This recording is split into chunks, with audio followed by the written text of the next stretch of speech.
Hello guys, welcome to the ARWP podcast, the All Real Wrestling Podcast. I am your co-host, Eric Novak, and I'm here with your other co-host, Jason Smith. And today, we're going to talk about the Cruiserweight Classic. I'm ready, and I'm very excited to do this today. Alright, well help me out here, Jason. Tell the people what we are going to talk about today. Well, as a little surprise, since we haven't done one of these in a little while, and this is our first tournament that we're doing, we have decided, because there's so much information to grasp, we're going to cover this for over 2 episodes. Alright, now, what's episode 1 going to have, Jason? Episode 1, which we are doing currently, is going to be every single match that happened through every day. We will stretch it out through it all, and we're just going to basically talk about our favorite matches throughout and how we felt about each match that went on today. Awesome. Alright, so I think we should just start it off with the competitors. So let's go to episode 1. Let's talk about in-depth between episode 1. I want you to start it off, Jason. We'll give it back to each other. Start it off. Sure thing. On day 1, we appeared with 4 matches between 8 superstars: Grand Metalik, Alexander Sais, Ho Ho Lun, Arya Daivari, Cedric Alexander, Clement Petrot, Kota Ibushi, and Sean Maluta. Alright, so let's start off with the first match. The first match. Oh, you go for it. Go for it. The first matchup was Grand Metalik and Alexander Sais. Alright, you want me to go, or you want to talk about it first? Sure, you go ahead. Take the wheel. Alright, appreciate it. Very decent match. If you're looking for a quick match that has great wrestling, that is a perfect match for you. Honestly, Metalik showed all the highs in that match. He was basically the spotlight throughout the entire match. But, you know, don't overlook the other talent, because there definitely is something between these two men. And it was more of a let's see what Metalik could do to another opponent. Even though it wasn't like one of those matches where you're like, alright, I know exactly who's going to win this. At the beginning, you really didn't. Metalik shined at the end of the match. But it's definitely one of those matches where, one, I'd rate it a good... I'd give it a good 5. Alexander brought enough into it to make it a decent match. But I wouldn't give it a 4 due to the fact that Metalik definitely held that entire match. And I think that's what a lot of wrestlers do nowadays. And that's what makes that matches really great. That, you know, you can hold your end throughout the entire match. Honestly, I agree with you 100% on that.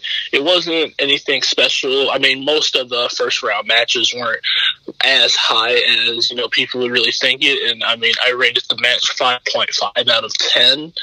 I felt like the match did exactly what it was supposed to do.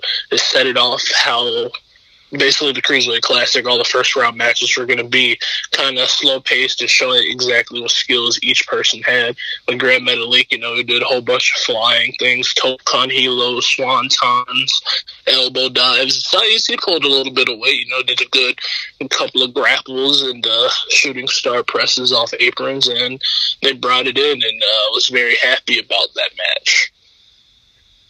Alright, so let's go to the second match. Guys, definitely check it out. If you're looking for a small, decent match that has, you know, entertainment, that's definitely the match for you. So, let's go to Ho Ho and Arya Daivari. You could start it off this time, Jason. Ho Ho Lun and Arya Daivari. This is... I'm not going to say it was a bad match, but it was probably one of the less exciting ones. It was, again, more of a starting out match with talent. I mean, I feel like Arya Daivari definitely took the ball with that, knowing it was an opportunity, and it was probably the reason why he was granted a WWE contract, because even in that small amount of time of 10 minutes of the match, he showed out, definitely did some cool moves, you know, frog splash, super kick, showed that he's more than kind of a little bit better than his cousin, the original Davari, because the original, he did more ground-based and round and pound. He did more high-flying and updated movesets with our generation. And Ho Ho Lun, he did good moves as well, super kicks, knees to the back of the head, showing off the Japanese strong style of wrestling, along with his cool German suplex that eventually earned him the victory in that matchup. I didn't rate this match high because, again, I didn't see anything special, but I ended up giving it a 4 out of 10, mostly because the guys put on, again, a good starter matchup. Well, I agree with you 100%. It definitely deserved a 4. I gave it a 4 as well out of 10. But not for the reasons that you... Yes, both men were very talented, had a lot to prove. I think Davari showed me something that I didn't get to see with Metalik and Alexander, and it was character. Davari was a true heel in that match. He pushed Ho-Ho for a pin, and I looked at that, I'm like, oh my god. So, between a heel versus face match, that was really good. I would have gave it a 5 if they just did a little bit more to it. Davari obviously had multiple amount of opportunities to get a win, but Ho-Ho obviously was a lot quicker, a lot stronger, and, he's someone that we need to look at more, because before watching the Cruiserweight Classic, I really didn't appreciate Ho-Ho a lot, but after watching the Cruiserweight Classic, I definitely will check him out and see what he's been up to lately. Alrighty, well, the next matchup that was on was between Cedric Alexander and Parrott. What did you think of that match, Eric? That was pronounced Patoit. That was like a French thing, Patoit. Probably is. I gave it a 6 out of 10. It's very hard to have a Cedric Alexander match and make it bad. And I'm not the kind of guy that would normally say that to my friends. Like, I wouldn't be like, man, Cedric is on, I can't wait to watch. I'm not all for Cedric. But when you watch someone like Cedric Alexander, you see a part of wrestling that you don't really get to see in its quickness. It's aerial, it's fast, it's creative. And Patoit was a perfect sparring partner for that. It got the highest match out of the first two because it was chemistry level match. Patoit managed to get the exact level of Cedric's energy. And I think that in wrestling, that's what you're missing a lot. So, watching that match, I actually didn't know who's going to win that. A lot of the hometown heroes, Cedric Alexander definitely got the praise. People were cheering for him. But no one knew who Patoit was. Patoit, I didn't know who Patoit. I know who Alexander was. He had a background. He was definitely shown in a lot of independent scenes. Patoit, not so much. So it was a very standoff thing. It wasn't a shock that Cedric won, but it definitely was a standoff that Patoit managed to hold all of that with Cedric. So that's why that got a good 6 out of 10 for me. Honestly, for that matchup, I gave it a 5.5 out of 10. I gave it the same rank as Grand Metalik and Alexander Sais. It wasn't more of a chemistry-based matchup between these guys. It was more of these guys were showing out what they can do and why they were picked to compete in the 32 block of the challenge of the Cruiserweight Classic. And, I mean, with Clement, you saw, discus lariats, a couple of hard shots. And with Cedric Alexander, you saw high-flying moves, moonsaults, lumbar checks, and different types of movement from the guy. I mean, especially because, he dropped 30 pounds just to compete in the tournament.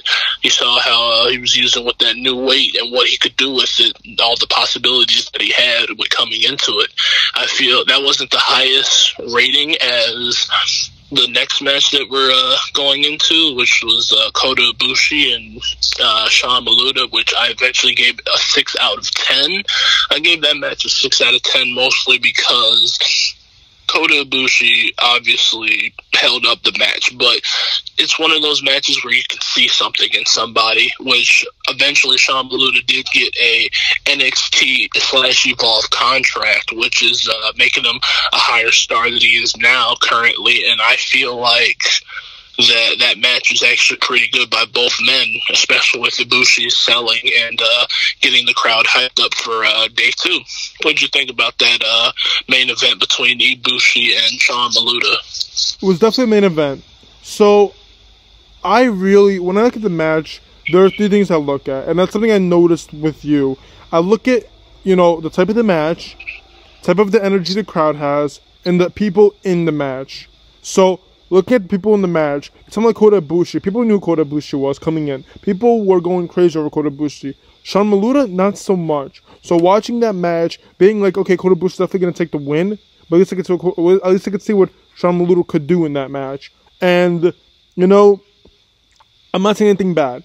He definitely was not ready for the Cruiserweight Classic. He wasn't fully prepared, in my opinion. He botched a couple moves. He wasn't sure of himself a couple times, and I don't think he sold very well. I think Kota Ibushi sold a lot better of his kicks than he really did of Kota Ibushi's, and that's just something that you can't really get on. I gave it a 6 out of 10 due to the fact that Kota Ibushi was selling that match.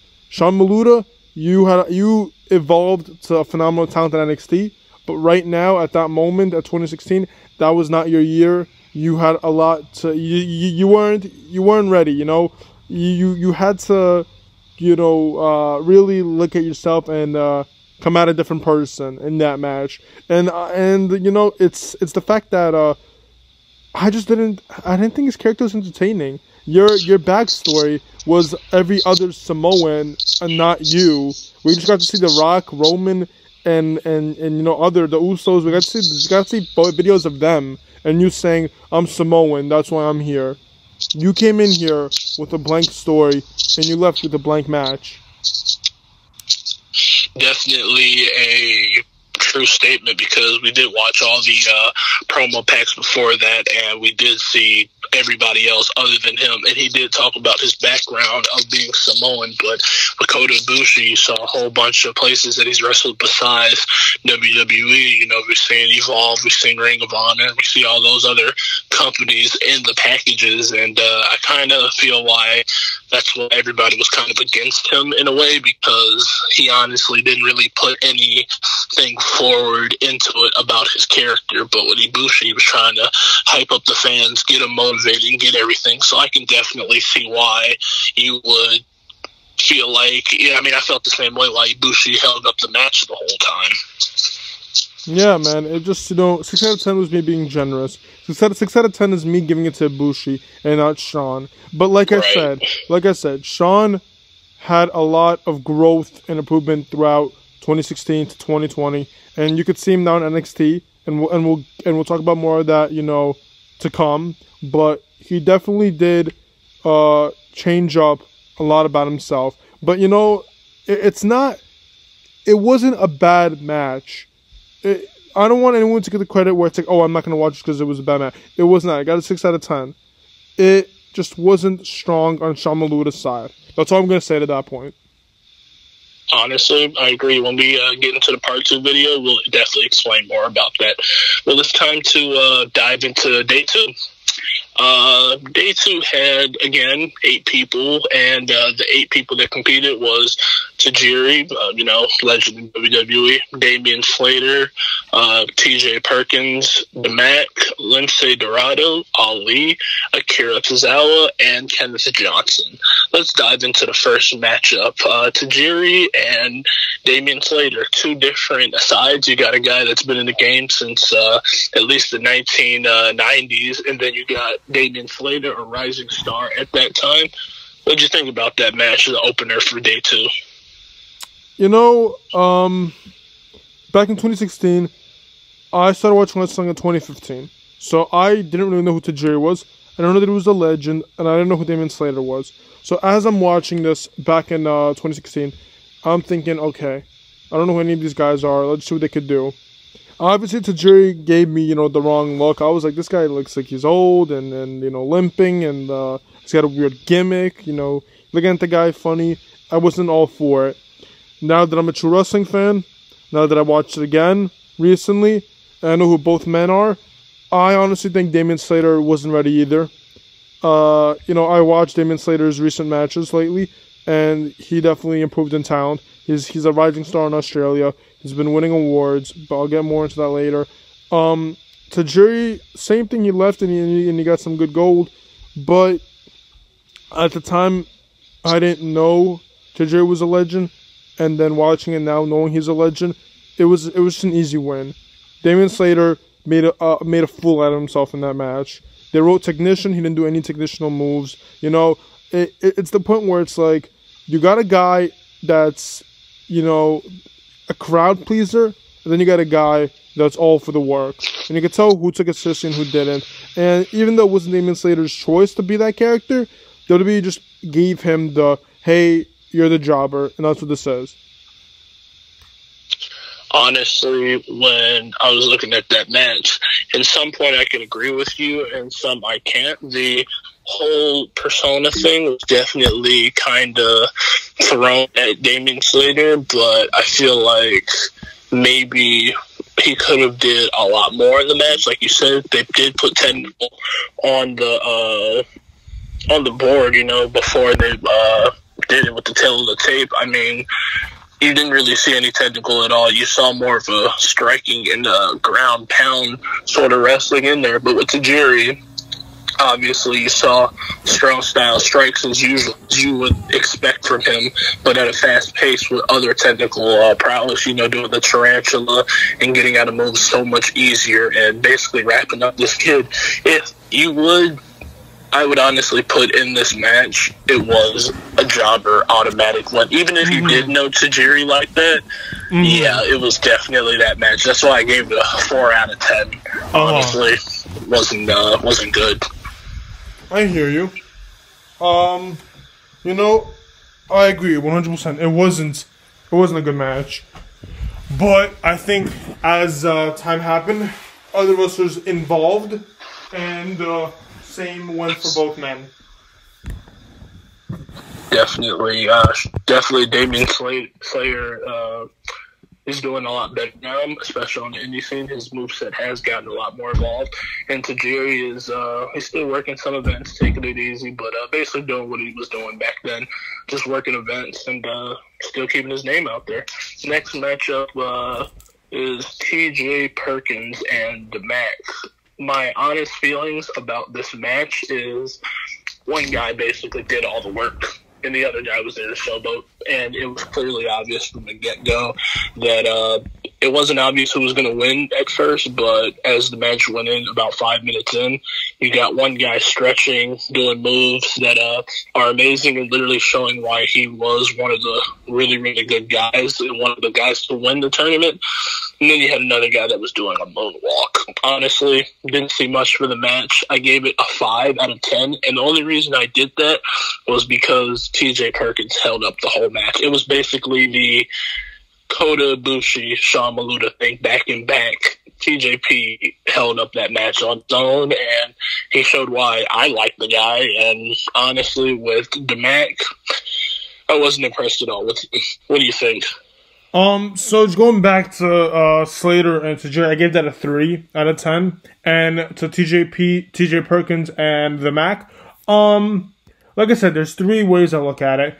The Mac's character was pretty interesting. I think a Michael Jackson wrestler is very interesting. I feel like that's a great, how do I call it? A great tribute to a legend in the industry of, singing. I know he definitely had a lot of music that a lot of people like, and that people still to this day listen to.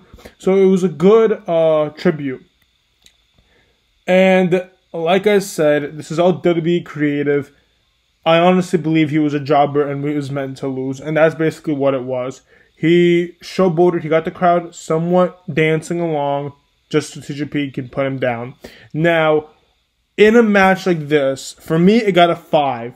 And like you said, only one man was doing the work. So kudos to TJ Perkins, who did save that match. It could have been an easy 1, 2, 3, and then TJP won, and then got a 3 for me. But it wasn't. It was a solid match where there were solid moves in the thing. The Mac, like I said about Sean Maluta, the Mac wasn't prepared either. The Mac was very sloppy in wrestling. There was nothing going for the Mac other than his gimmick. And even then, that got people really unhappy with. So, for me, it got a 5, mainly because DJP did all the work. Yep. Next matchup was probably the best, in my opinion, it was the best match of the day 2. Lince Dorado versus Mustafa Ali. Now, obviously, when you go back and you look at the story between these guys, you got one guy that came in there to show off his prowess, show off the multiple things of lucha libre, you know, how long he's been studying it and perfecting the art. And then you got another guy that originally wasn't even supposed to be in the tournament as an alternate with Mustafa Ali. Now, when you go into this matchup, you see the styles and you're like, I can't really pick out a winner between these two guys. And then as the match progressed, you see shooting star presses, you see 2 rope Spanish flies, and you just see both of these guys are immediately going to be big out of like the future. And with Lince Dorado, you see him eventually getting the win, but you kind of see it pushing both of these guys at the end to go further on with their career, and eventually it did happen. So I give it this match a 5.5 out of 10 because it was honestly just really, really good. I like both of the guys, and it was a perfect way. I honestly think it should have been the main event, in my opinion. Both of these guys kind of set up a little bar for first-round matches, and I feel like that was on top of the Grand Metalik and the Cedric Alexander match. This was on par with both of those matches. So, I agree 100% with what you said. 100% what you said was true. I think this is by far the best match out of the entire Classic so far, of the first round. Mustafa and Lince were even. It got a 6. Now, looking back, I gave Kota Ibushi and Shamamura a 6. I am going to give Kota Ibushi and Shamamura a 5, because that is nowhere near Mustafa Ali and Lince Dorado. So Lince Dorado and Mustafa Ali will be the only ones that get a 6 for me, because that was the most entertaining match of the first round. I believe that there was a point where you're like, oh, Mustafa Ali's going to win. And then you're like, wait, nope, Lince. And then you're like, wait, no, Mustafa. And then you're like, okay, Lince. When you have something like that, that means that this match was so evened out that it literally could have been anyone's game. And I don't know who any of these guys were, even though these both men have had history in the Indies. I don't know who they were, so watching it for the first time in 2016, I was very invested. And then watching it again recently now, knowing that they're both in WWE, doing their own things, I was even more invested. And these guys were amazing then, and they're amazing now. And if you want honesty, I think they were amazing back then, and I think they were better back then. So that match, it's a solid 6 for me. That's the only match that got a 6 for me so far. Wow, honestly, 6, that's a pretty high up for you. I agree with all the statements because you were right. It definitely was even back and forth, and that was something that we haven't seen yet in those first couple of days of the Cruiserweight Classic. And honestly, after seeing that from both of these guys, I would have been happy if either or went on to the further part of the tournament. Honestly, I think it would have just worked out like better on, because Lince, he did good with getting on and going to the next round matchup with whoever won. We'll get to that later. And if Ali had the same position, I think it still would have been good. The next match going in was Akira Tozawa versus Kenneth Johnson. This match kind of reminds me of the TJ Perkins and the Mac vibe from it. You got one guy who's already traveled the world, you know, really good wrestler. And then you got another guy who has some kind of background in wrestling, but you don't really get to see it. I mean, with Kenneth Johnson, they put on the screen before, which was probably the worst decision ever. They put high flyer on there for his stats. I did not see this man dive anywhere. I didn't see him get on the top rope once. And every time he did something athletic with his very long legs and his body, he messed up on almost all of it. Tozawa, he held up the match. He did good. He did what he was supposed to do. And honestly, I gave that match a 4 out of 10. And it was. Now, the only thing that I feel like Kenneth Johnson did right was he literally was just a good opponent to get chopped down because he held his own, but it just didn't look like he was going to go on immediately when he got into the matchup. So I gave that a 4 out of 10. Tozawa did what he had to do. I like to give my opinions, but that's exactly what I gave it, and that's exactly how I felt about it. So I don't even want to add on anything because you said the words that came right out of my mouth. So, alrighty then. Well, let's move on to day 3. Day 3, honestly, was a bit of half and half. You got the other 8, another 8 participants in it, which was Zack Sabre Jr., Tyson Dux, Drew Gulak, Harv Sira, Raul Mendoza, Brian Kendrick, Tony Nese, and Anthony Bennett. First matchup of day 3 was Zack Sabre Jr. versus Tyson Dux. How about you start this one off, Eric? All right, so, as a wrestling fan, I evolve, and I learn things about myself that I didn't know. And I learn, what wrestling is and what it is, and I felt something. So watching Tyson Dux and Zack Sabre Jr., I gave that a solid 7. And people are like, wait, what? Yeah, I gave it a solid 7 because I learned that I love technical-based wrestling, just like Jason over there. He's been telling me about it a lot, and, I would brush it off, and then watching someone like Zack Sabre Jr. and Tyson Dux, it was beautiful. It was real wrestling. Grappling and submissions are so entertaining to watch because it's just beautiful. It's like, Jason, what are the words you said? Checkers? No, chess? The human chess match. The human chess match. It is so true. That is literally the actual definition of what it is. It's beautiful. You guys have to watch it. It got a 7 from me. I have no regrets.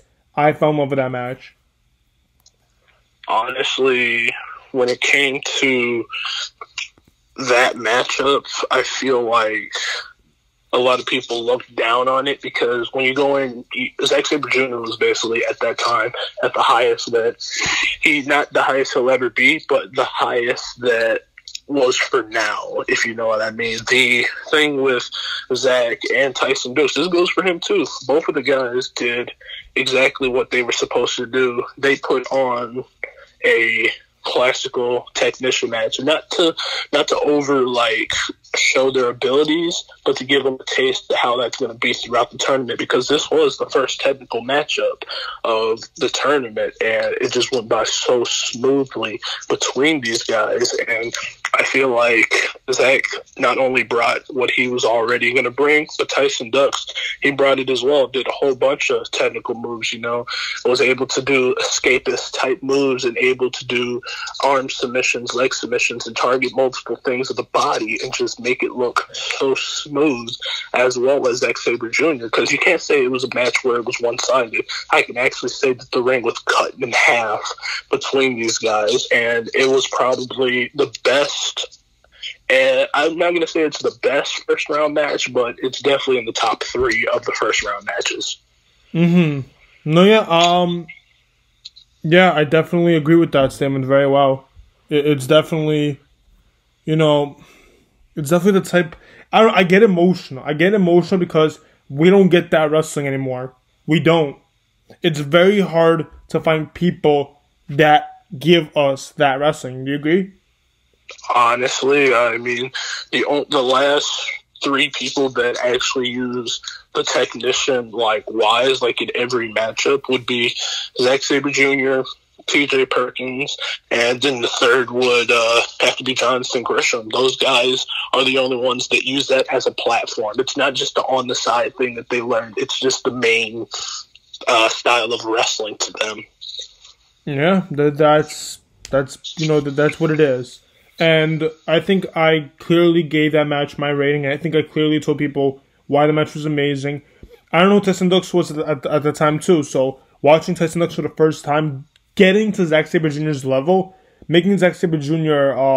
Have an expression on his face that many wrestlers don't give him, that's what really got me. Oh yeah, definitely one of my favorite spots. Getting hit with that double-legged brain buster definitely shook him out of that confidence game that he had early on in the matchup. Yeah. Now, yeah. Exactly. the next matchup of the first round of day 3 was Drew Gulak versus Harv Sira. This matchup was one-sided at first, and then you saw a little bit of fight, but then after a certain moment, you knew what the result was going to be, if we're being honest. The person I immediately knew who was going to win was going to be Drew Gulak, and it wasn't a size thing. It wasn't he's looks bigger than him, so he's automatically going to win. It was just a testament of skills, because Drew Gulak had a technical background. He showed that throughout the whole match. Harv Sira, he had a technical background, and he showed slight bits of it, just not like even big chunks, just small proportions of it. But he did, again, kind of like how Kenneth Johnson came in there and just was like that guy that had to lose the match. I feel like that's why he was put in the tournament. Not to say that he's not an accomplished wrestler, because right now Harv Sira he's a great wrestler, one half of the Bollywood Boys, but I feel like at that time he was only there for Drew Gulak to go on down to the next round of the tournament. And I gave that matchup a 3 out of 10, and as for Zack Sabre Jr. and Tyson, I didn't say it, but I gave that match a 6. A wise man once, I believe, wrote that if a match ends with barely anything happening, it's not really a match, and you won't give it a rating. To me, this was barely a match. I thought this was a destructive Gulak on Harv. I think that, yes, Harv is definitely evolving as a wrestler to this day, but at the time, he was there really making a fool out of himself. Gulak didn't give him a single shot at a victory, and that gets a 3. And sadly, with Gulak being in it, it wasn't as entertaining as any other match I saw. So this one just was a disappointment, in my opinion, for the Cruiserweight Classic. Definitely agree with you, like 100% on that, because you were absolutely right when you're not doing anything in the matchup, and it's kind of like this guy's just like beating the tar out of him. I mean, like, it doesn't get you interested in the match, and not what the Cruiserweight Classic stands for. Now, the next matchup is Raul Mendoza versus the Brian Kendrick. What do you think about that match, Eric? I'm trying to look at how someone like Mendoza was overlooked. Raul Mendoza was, I believe, the best part in that entire match. I think he was the one saving Kendrick, making Kendrick look good. Because that's, at the end of the day, what the goal was. Because people knew Kendrick was going to move on and Raul wasn't, but Raul was still doing all these crazy moves.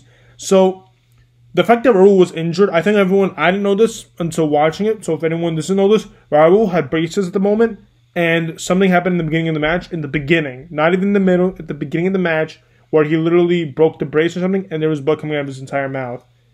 His entire mouth was bleeding. And this was at the beginning of the match, and he kept going throughout the entire match.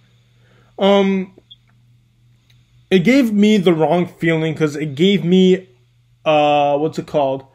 it gave me a feeling that WWE obviously is pushing for Kendrick, because no other man had a victory like Kendrick did. When Kendrick won, Daniel Bryan was over there giving like kind of a biased commentary, and even when he lost Cruiserweight Classic, he still got like Daniel Bryan came up to him and stuff like that. Like there's definitely a bias thing with Kendrick going into that tournament. Like it was definitely, it's not a shock that he, who lost it at the second round, got a title shot against TJ at the next pay-per-view.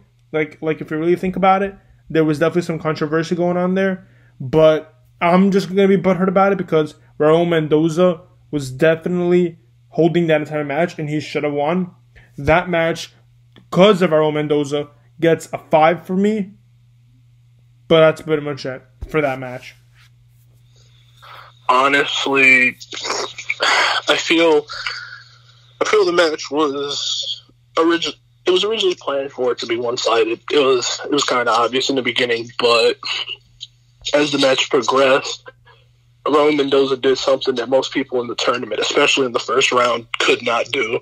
He took the momentum and threw it right over his back and took it. This man did springboard moves, he did coast to coast, and he did all this with broken braces.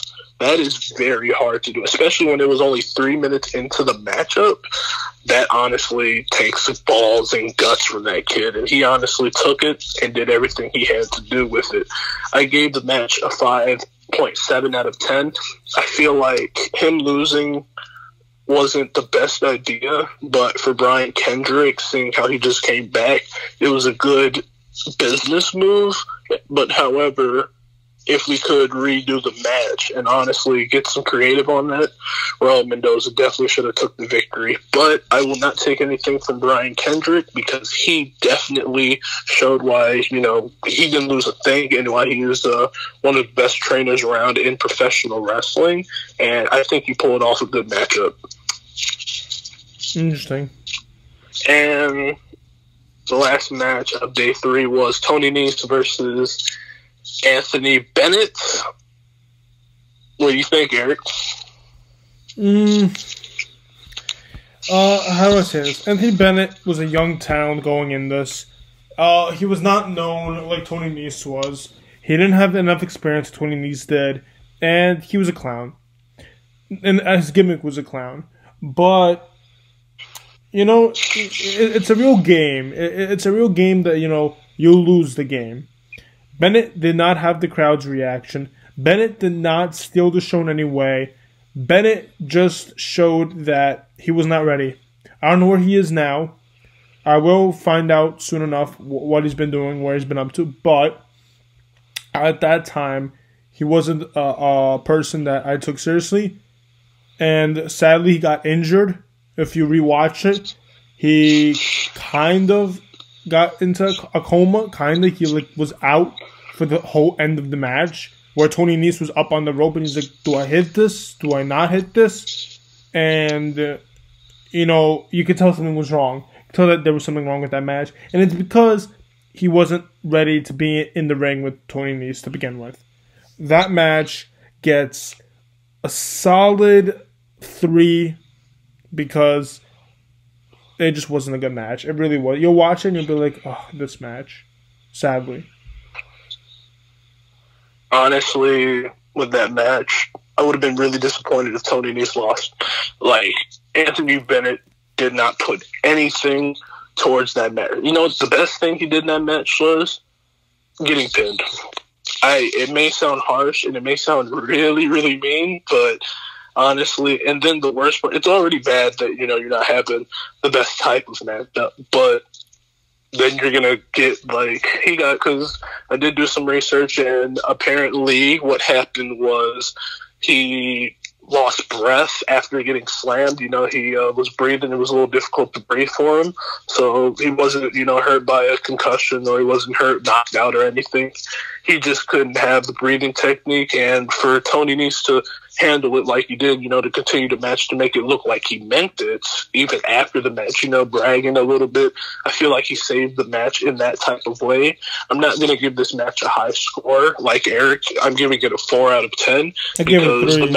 I gave it a 3, man. The match, honestly, it just wasn't good. It was probably Tony Nese's worst matchup on the indie scene. Let's not talk about that one anymore, and let's get to day tres. We're on day 3, right? No, we're on day 4 now. Oh, we are. Oof. I need to catch up. All right. Yikes. Oof. I'm over here, bro, because we got a good 10 days to catch up on. All right. Number 4, we got Swan and Jason Lee. Rich Swan versus Jason Lee. Honestly, both men I was not interested at the time. I wasn't really interested with, but I knew Swan was from NXT. Jason Lee, I didn't know what he was doing. So watching that match, watching the back and forth, the energy, it was every one of those matches like Meta League and Alexander. It was that. I'm only going to compare it to that. It was a 4. It was Rich Swann holding his talent to show what he could do, and Jason Lee as well. The difference with it was Jason Lee actually was doing things that were pretty interesting. But that won't make it a 5 for me. It just won't. It was an easy 4. Honestly, with that match, I was intrigued at first when I saw the packages because Jason Lee actually did something that I didn't think I would see ever. He mixed wrestling in with Kung Fu. Now, as soon as somebody says that, you instantly got to get excited because you're just like, oh, he's going to be doing some cool kicks or something. You know, you see him practicing with the nunchucks. It's like, oh, this guy's he's going to kill it. And I'm not going to take anything away from him because he did some cool moves, some awesome kicks, really good fast-paced movements. The guy is definitely athletically built to run a match for a long time. And I think it was a good comparison that you put it to the Grand Metalik Alexander matchup because I ended up comparing this matchup with Akira Tozawa and Kenneth Johnson.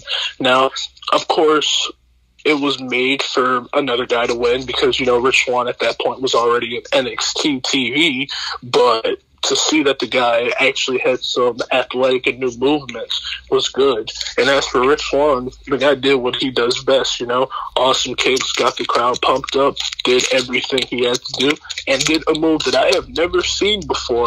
Towards the end of the match, you're going to see him do a standing 450. Not many people can do that, especially with the height and the weight that they can do it with, because you can be the skinniest guy ever, but you still can't jump that high enough to do a whole flip in midair. And that's why Rich Swann definitely took the ball with that one. Yeah, I agree 100%. I think that match was definitely... Jason Lee coming into it, I really didn't understand what he was there for, but he definitely made a good impact as his first WWE match.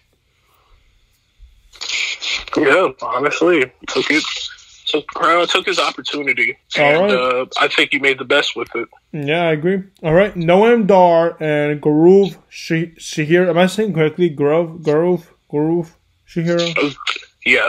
Okay, Gaurav Shihira. I don't want to botch the name. Noam Dar and Gaurav. It sucks because, they made the Bollywood boys the worst matches. And I definitely see an issue with that in WWE writing. But that match really won't get a good rating for me. It's going to get a 3, just like his brother before him, because there wasn't anything there. There wasn't anything where I'm like, oh, this is entertaining. Oh, this is awesome. This was not a match that I cared for at all. Honestly, this matchup kind of... Yeah, it's kind of like how you said. It really went from... You kind of feel like maybe you'll get something out of these guys, but you ended up getting pretty much nothing out of them. I mean, right now they're doing great. They're killing it in 205 Live. But at that moment, they messed up bad, dude. Like, it was... Noam Dar... No, thing to him, but I feel like he should have been in a better first round matchup, honestly, especially on day 4 when people are already excited about wrestling. I feel like that was kind of a kick to the head. I gave it a 3 out of 10 as well, and I didn't like that at all. Yeah, all right. So let's go to the next match, which is Fabian Eichner and Jack Gallagher. Going to this match, I don't know Gallagher and I don't know Eichner. Now that we've fast forward a couple of years, both men are doing their own thing. And, Eichner back then was a lot better than he is now, in my opinion, even though you might disagree on that, Jason. I think Eichner should have won that match based on his look, based on his strength, based on his wrestling. Gallagher won, but it really didn't go for anything. If Eichner won, it would have been a big guy overcoming a smaller guy, like Metalik. I would have loved to see that. Instead, we got Gallagher. Gallagher had the wrestling style. He had the entertainment, but his look just wasn't for me. I don't know. His look wasn't there. The way he did things, I don't know.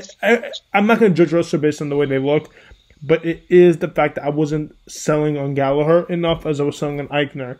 So I give that match a 5 because it was a really decent match between both parties. Honestly, with Jack Gallagher and Fabian Eichner, that match was definitely something. Back when I was watching it, I wasn't looking forward to it because it didn't seem like the personalities matched up at all. But honestly, looking back at it, like rewatching it as we did yesterday all day, it was phenomenal. It was honestly one of those matches that low expectations, and it beat the expectations. Gallagher did cool moves to get out of basic situations.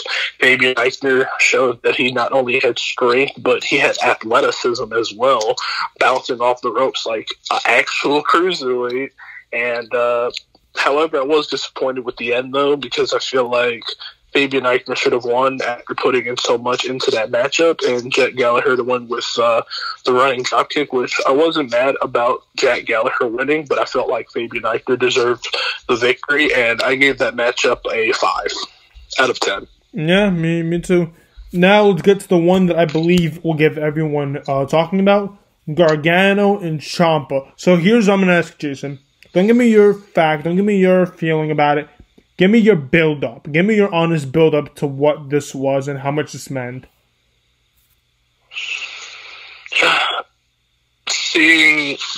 Are you talking about for the first time, or are you talking about now? No, for the first time. This one. 2016. For the first time, the only information I knew about those two were they were very good friends, and I've only seen one match of them tag teaming together against the Young Bucks and PWG, and I also saw a couple of tag matches on NXT, so I thought these guys were going to have a really good matchup due to the different types of styles. You know, one is a death-defying style, and then the other one is just a hard blood striker, and I thought they were going to do a really good job. All right, now you can talk about, the match, if you'd like. The matchup itself was something that you didn't really get to see in the first couple of matches of the Cruiserweight Classic. This had something that all the other matches didn't, and that was storytelling. Now, storytelling makes every match, honestly, so much better with these because Gargano and Ciampa, not only did they do a back and forth for almost the whole, time limit, but these guys put on a phenomenal show to end the first round matches. And to consider that this match that they did was a first round, and they did it like that, honestly, it was awesome. And I had no complaints about the match, and that was why I gave this match a 7 out of 10.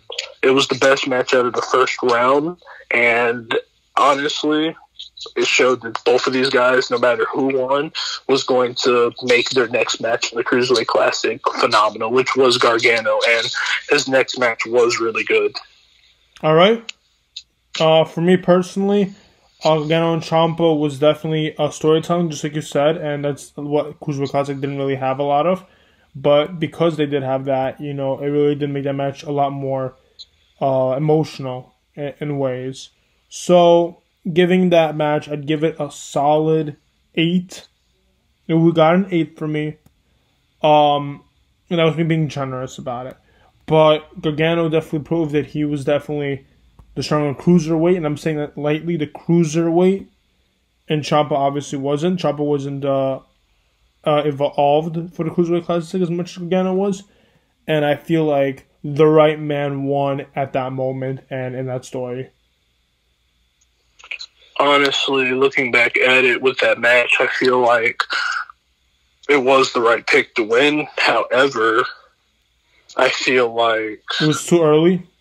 Yeah, honestly, it was a lot early. I feel like those guys could have at least hit third round, maybe semifinals. Definitely could have did that, and it would have been so much better. Now, I'm not going to be mad at it at all because both of those guys put on a phenomenal matchup, but I feel like maybe if they beat a little bit of the other competition, there was a couple other guys in that, tournament that were, and that even in that same day, that could have been, easy get out the way, like Jason Lee or one half of the Bollywood boys. I agree. I think Ciampa and Gargano both could have got the Bollywood boys, and Noam Dar could have had what's his name? Who did the Bollywood guy verse? Akira Tozawa? No, he went 1-on-1 with Drew Gulak. Gulak, yeah. I think Noam Dar and Gulak could have had their match, and Ciampa could have had one of the Bollywood, and Gargano could have had one of the Bollywood. That's my honest opinion, because at the end of the day. But if I do say that, then your favorite match wouldn't really have happened. There's a lot.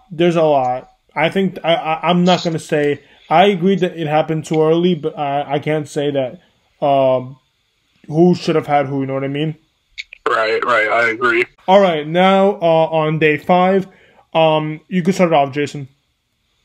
Day 5 was 2 matches in particular, which were both, in my opinion, really good. It was Tajiri and Grand Metalik.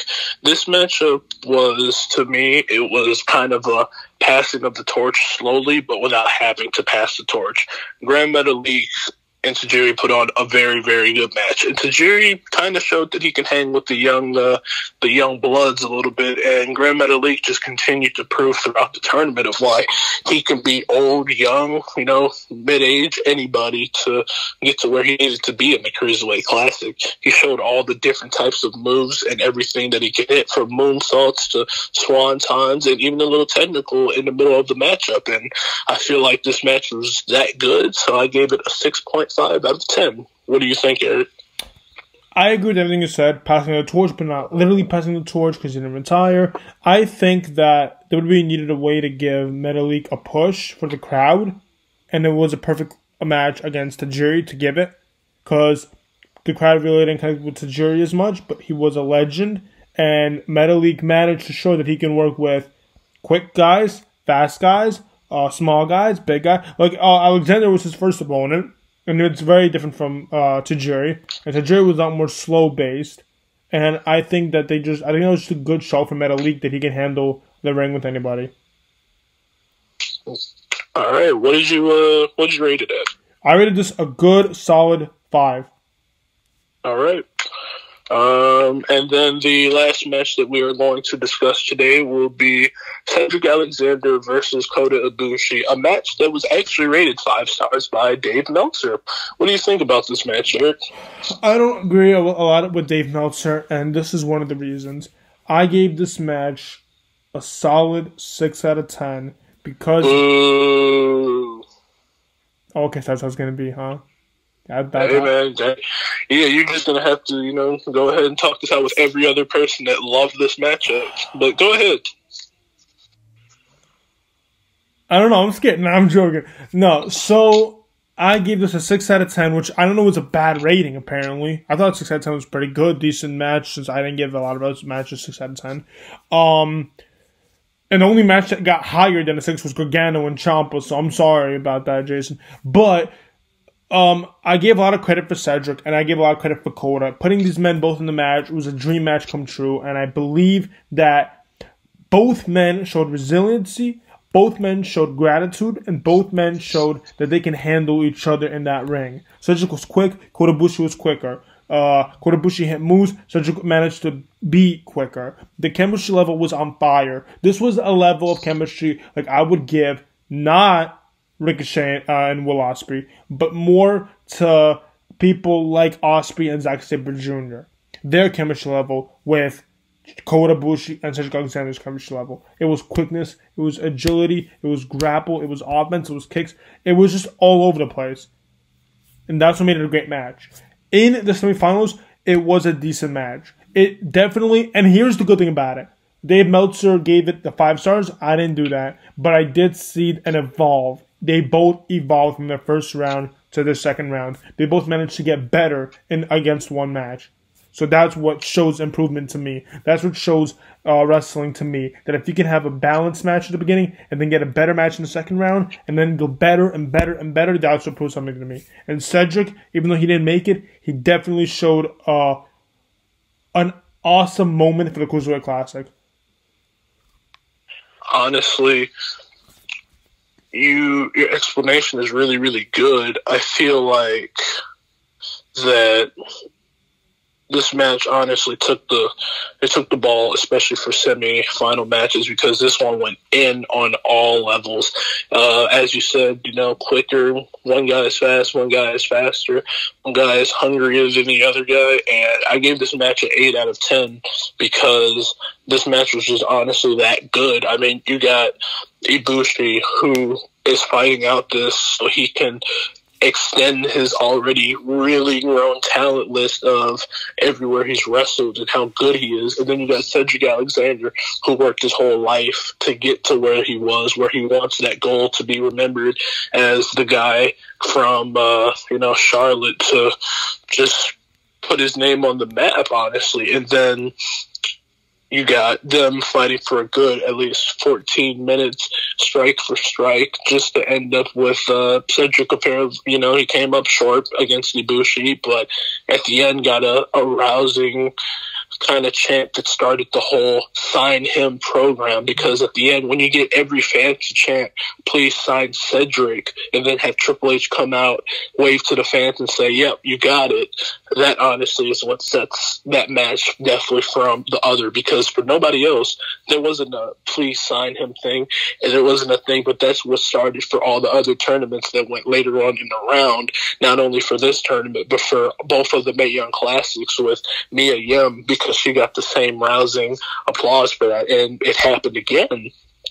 This honestly is what set all the other matches from apart for the storytelling and the emotional feel it got for it. Now, Cedric may have lost, and he may have, everybody knows how he is now, how he's on Raw, and some don't like where he's put right now. But for Cruiserweight Classic-wise and putting your foot down on WWE soil, he took his opportunity, and he never let it go. And that's why the match, I'm giving it an 8 out of 10 because of how good it set for both men's careers. Mm-hmm. Now, I actually didn't know that part about Cedric, but it won't affect my judgment because I'm basing it off the match and not off the fans at the moment. And I already give Cedric enough credit as the fact that, he definitely had momentum coming in, and he grew in the second round. And look at what he's done since leaving the Cruiserweight Classic. Then you'll see if it was the right decision for him to lose the Cruiserweight Classic. That's all I'm going to say there. Like Justin said, these are two-part. Part one was the first round, and I don't know. We didn't do the full second round. We just did one match of the second round.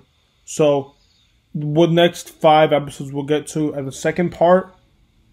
And we really hope you guys enjoyed this. We think the Cruiserweight Classic was probably the best thing that has ever had in tournament-wise. And this really is an emotional thing for me and Jason. This is definitely one thing that me and him will probably look at thousands of times and think differently every time. Honestly, that is 100% correct. I mean, for the next podcast, because, we did mention that this is part 1 of 2. The next one will have the rest of the matches and how we feel about them, and it'll also be a episode on what to see from those future guys. Where are they now? What are they up to since this event in 2016? And we are very happy that you guys decided to ask for this and to ask for something that me and Eric know a lot about and respect fully for indie wrestling and wrestling in general. Yep, and please like, comment, subscribe. You can find us under _ARWP_. And please, we love to hear your feedback. If you guys want anything else for us to talk about, just DM the box. Me or Jason will look at it, and we'll get back to you as soon as we can. This is the ARWP podcast, and we will see you guys part 2 next week.